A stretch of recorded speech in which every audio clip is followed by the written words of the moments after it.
இன்று இந்த தேசத்தில் நாடு விடுதலை பெற்றதாகட்டும், சுதந்திர போராட்ட தியாகமாகட்டும், சிறுபான்மை மக்களுடைய பங்களிப்பு இல்லாமல் இந்த தேசம் விடுதலை பெறவில்லை. சிறுபான்மை மக்கள் இல்லாமல் இந்த தேசத்தை கட்டமைக்கவில்லை. சிறுபான்மை மக்கள் இல்லாமல் இந்த தேசத்தில் கலையும் கலாச்சாரமும் மேலோங்கி நிற்கவில்லை. பின்னி பிணைந்திருக்கின்ற இந்த உறவுகளை தகர்த்தெறிப்பதற்காகவும் ஓரங்கட்டுவதற்காக முயற்சி கொண்டிருக்கின்ற இந்த பாசிச சக்திகளுக்கு இந்த நூல் ஒரு மிகப்பெரிய பதிலாக அமையும். எல்லா துறையிலும் எல்லா தளத்திலும் நாங்களும் மேலானவர்கள் என்பதை நம்முடைய கவிதை நாயகர் இந்த நூலுக்கு சொந்தக்காரர் கல்லிடை ஷேக்ஸ்பியருடைய கதைகளை படித்தாலே தெரியும். அப்படிப்பட்ட ஒரு மாமனிதர்கள் இந்த தேசத்தில வாழ்ந்திருக்கிறார்கள். காங்கிரஸ் பேரியக்கத்தோடு பின்னி பிணைந்திருக்கிறார்கள். பெருந்தலைவர் காமராஜரோடு நெருங்கி பழகி இருக்கிறார்கள். இப்படிப்பட்ட மாபெரும் தலைவர்களுடைய இந்த நூலை வெளியிடுவதில் நாம் பெருமை கொள்கிறோம். ஆனால் இன்று தேசத்தில் ஒரு மிகப்பெரிய ஒரு அபாயகரமான சூழல் ஏற்பட்டுக் கொண்டிருக்கிறது. இந்த நூலை வெளியிடுவோம் என்றால் இந்த தலைவர்கள் எல்லாம் எப்படி வாழ்ந்தார்கள், எதற்காக வாழ்ந்தார்கள், அவருடைய தியாகங்கள் என்ன, அவர்களுடைய அர்ப்பணிப்பு என்ன இந்த தேசத்திற்காக என்பதை நாம் மீளாய்வு செய்ய வேண்டும். இவர்களெல்லாம் எதை நேசித்தார்களோ, எதை போதித்தார்களோ, இந்த தேசத்தில் என்ன நடக்க வேண்டும் என்று அவர்கள் எல்லாம் தீர்மானித்தார்களோ அதற்கு நேர்மாறாக இன்று நம்முடைய நாட்டில் நடந்து கொண்டிருக்கிறது. நான் என்ன நினைக்கிறோனோ நீங்கள் அதை செய்ய வேண்டும், நான் என்ன சொல்லுகிறோனோ நீங்கள் அதை கேட்க வேண்டும். இதுதான் இப்பொழுது நடக்கின்ற அரசாங்கத்துடைய வெளிப்பாடு. நான் எந்த உடை அணிய வேண்டும் என்று விரும்புகிறோனோ, நாக்பூரில் என்ன சட்டத்திட்டங்கள் எழுதப்படுகிறதோ அந்த உடையை நீங்கள் அணிய வேண்டும். அந்த உடையை உங்கள் வீட்டு பிள்ளைகள் அணியவில்லை என்றால் நாங்கள் எதிர்ப்போம், தாக்குவோம், கொல்லுவோம். நாங்கள் என்ன உணவு உண்ண வேண்டும் என்று தீர்மானிக்கிறோமோ அந்த உணவை நீங்கள் உண்ண வேண்டும். அதற்கு நேர்மாறாக உங்களுக்கென்று சுதந்திரம் இருக்கிறது என்று பேசினால், நீங்கள் விரும்பியதை உணவாக எடுத்துக்கொண்டால் நாங்கள் அடிப்போம், தாக்குவோம், கொல்லுவோம் என்று ஒரு கூட்டம் சொல்லுகிறது.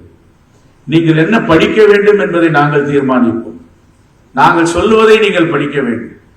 நாங்கள் தான் தீர்மானிக்கின்ற சக்தி. உங்கள் வீட்டு குழந்தைகளோ நீங்களோ இல்லை என்று ஒரு கூட்டம் இன்று சுற்றி கொண்டிருக்கிறது, கொக்கரித்துக் கொண்டிருக்கிறது என்றால் இந்த தேசத்தில் எவ்வளவு பெரிய ஒரு பாதுகாப்பின்மை, அச்சுறுத்தல் இருக்கிறது என்பதை நாம் உள்வாங்கிக் கொள்ள வேண்டும். எதற்காக விடுதலை பெற்றோம்? எதற்காக நம்முடைய மூதாதையர்கள் சுதந்திர போராட்ட தியாகிகளாக படமாகவும் இங்கே காட்சி அளித்துக் கொண்டிருக்கிறார்கள்? அதோட வழித்தோன்றர்கள் தான் இந்த மேடையில தலைவர்களாக அமர்ந்திருக்கிறார்கள். ஆனால் இந்த தேசத்தில் என்ன நடந்து கொண்டிருக்கிறது? நான் என்ன நினைப்பதை நாங்கள் சாதிப்போம். நீங்கள் 1947க்கு முன்பு எப்படி கைப்பற்றி வாய்ப்பற்றி இருந்தீர்களோ நீங்கள் அப்படி இருக்க வேண்டும் என்று விரும்புகிறார்கள். இது எல்லாம் இல்லை. இங்கு ஒரு அரசியலமைப்பு சட்டம் இருக்கிறது, இந்த நாட்டிற்கு என்று ஒரு கௌரவம் இருக்கிறது, ஒரு இறையாண்மை இருக்கிறது என்றால் அதெல்லாம் கிடையாது. மும்மொழி கொள்கையா நாங்கள் சொல்லுகிறோம், நீங்கள் ஏற்றுக்கொள்ள வேண்டும்.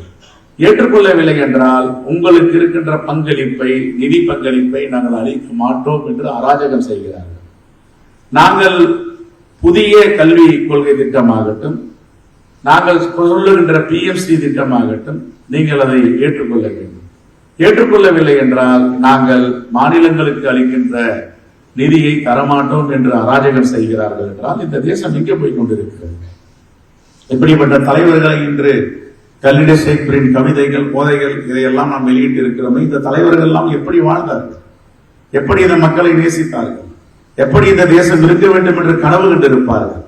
அப்பொழுது இவர்களுடைய வரலாறுகளை எல்லாம் இருட்டடிப்பு செய்ய வேண்டும், மறுதளிக்க வேண்டும் என்றுதானே ஒரு கூட்டம் இங்கே சுட்டிக் கொண்டிருக்கிறது. இதுதான் நான் ஆரம்பத்தில் சொன்ன மிகப்பெரிய ஆபத்து காத்துக் கொண்டிருக்கிறது. இன்னும் நிறைய கவிதைகள் நம்முடைய முன்னோர்கள், மூதாதையர்கள் இப்படி கவிதையாய் நாயகர்களாய் நம்மிடம் இருக்கிறார்கள். இதெல்லாம் வெளிக்கொண்டு வர வேண்டும். இன்னும் அவருடைய உரைகள், இந்த தேசத்திற்காக அவர்கள் ஆற்றிய உரைகள், எப்படி மத நல்லிணக்கம் இருக்க வேண்டும், இந்த தேசத்தில் இறையாண்மை எப்படி ஓங்கி ஒழிக்க வேண்டும் என்பதை பற்றி எல்லாம் நமக்கு சொல்லிவிட்டு சென்றிருக்கிறார்கள். இதையெல்லாம் நாம் எல்லாம் கூடி பேசுகின்ற காலம் வந்திருக்கிறது. இப்பொழுது கூட காங்கிரஸ் பேரியக்கத்தின் சார்பாக இந்த தொகுதி மறுசீரமைப்பு பற்றி ஒரு கருத்தாய்வு செய்ய வேண்டும். இதை எல்லோரும் பேச வேண்டும். இதற்காக பாஜகவும் RSS இந்த திட்டத்தை கொண்டு வருகிறார்கள். ஒரு காலத்தில் ஹிட்லரையும் முசோலினியும் என்ன திட்டம் தீட்டினார்களோ அந்த திட்டத்தின் ஒரு மறு உருவமாகத்தான் இந்தியாவுக்கு முன்னொன்றாக வந்து கொண்டிருக்கிறது. இதை எதிர்ப்பதற்கு நாம் எல்லாம் தயாராக வேண்டும். இதை முறியடிப்பதற்கு நாம் எல்லாம் ஒன்று கூட வேண்டும். அதோட ஆரம்பமாக நம்முடைய கல்லிடை ஷேக்ஸ்பியரின் கவிதைகள் இந்த வெளியீட்டு விழாவாக இருக்கட்டும். ஆன்றோர்கள் சான்றோர்கள் இங்க இருக்கின்ற தலைவர் பெருமக்கள் எல்லாம் இதில் நாம் ஓங்கி ஒழிக்க வேண்டும் என்று சொல்லி இந்த விழாவை ஏற்பாடு செய்த என்னுடைய அருமை சகோதரர் கல்லிடை KM ஹுசைன் ஷேக் அவரை பற்றி நிறைய சொன்னார்கள். கண்ணுக்கு தெரியாத கதாநாயகர் நிறைய பேர் இருக்கிறார்கள். அதில் இவரும் ஒருவர். வருவதும் தெரியாது போவதும் தெரியாது காட்சியளித்துக் கொண்டிருப்பார். எந்த நேரமும் இங்கே சத்தியமூர்த்தி பவனியில தலைமை அலுவலகத்தில ஏதாவது ஒரு பணிகளை இருப்பார். எதை பற்றியும் அவர் பொருட்படுத்துவது கிடையாது, யாரை பற்றியும் கவலைப்படுவது கிடையாது. கடமையே கண்ணாயிரம் என்று அவருடைய கடமையை ஆற்றிக் கொண்டிருப்பவர் தான் இந்த புத்தகத்தினுடைய நூல் மொழியாக்கம் கல்லிடை KM ஹுசைன் ஷேக் அவர்கள். அவரை மனமாற வாழ்த்துகிறோம், பாராட்டுகிறோம். உங்கள் பணி தொடர வேண்டும். உங்களுடன் நாங்கள் எல்லோரும் இருக்கிறோம் என்று சொல்லி விடைபெறுகிறேன். நன்றி, வணக்கம்.